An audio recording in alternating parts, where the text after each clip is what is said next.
Hello दोस्तों, आप सभी का मेरे न्यू ब्लॉग में स्वागत है। आप सब कैसे हैं दोस्तों? उम्मीद करते हैं कि अच्छे होंगे। यहाँ पे मैं देसी घी बनाई थी, तो उसी को छान के निकाल रही हूँ, क्योंकि उसमें जो जला हुआ रहता है वो सब आ जाता है। इसलिए मैं उसको दूसरे बर्तन में ट्रांसफ़र कर रही हूँ। घी बड़ी गर्म है, देखिए कढ़ाई में नीचे लग भी गया है साड़ी। उसी को जला के, और यहाँ पे देखिए इतना घी निकला है दोस्तों। आप लोग बताना, आप लोग कैसे घी निकालते हैं।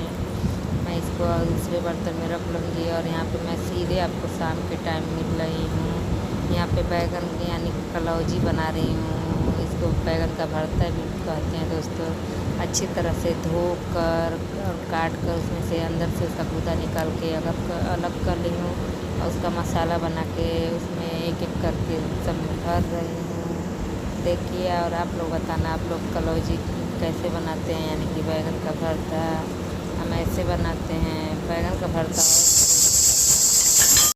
यहाँ पर मैं कढ़ाई गरम कर ली हूँ और उसमें सरसों का तेल डाल रही हूँ। तेल गरम हो जाएगा तो उसमें एक एक करके मैं यहाँ पे देखिए सारे बैगन में मसाले को भर के रख ली हूँ, और एक एक करके तेल में डालेंगे।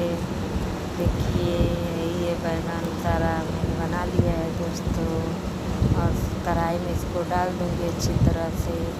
और पहले यहाँ पे कढ़ाई में बारी बारी से सभी बैगन को डाल दूँगी दोस्तों।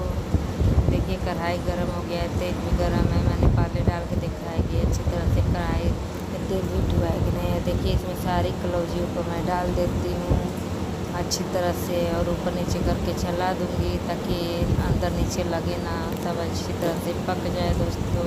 इसको 5 से 10 मिनट तक ऐसे ही भूनेंगे और ढक देंगे। बीच बीच में चलाते रहेंगे ताकि कढ़ाई में लगे ना बैगन।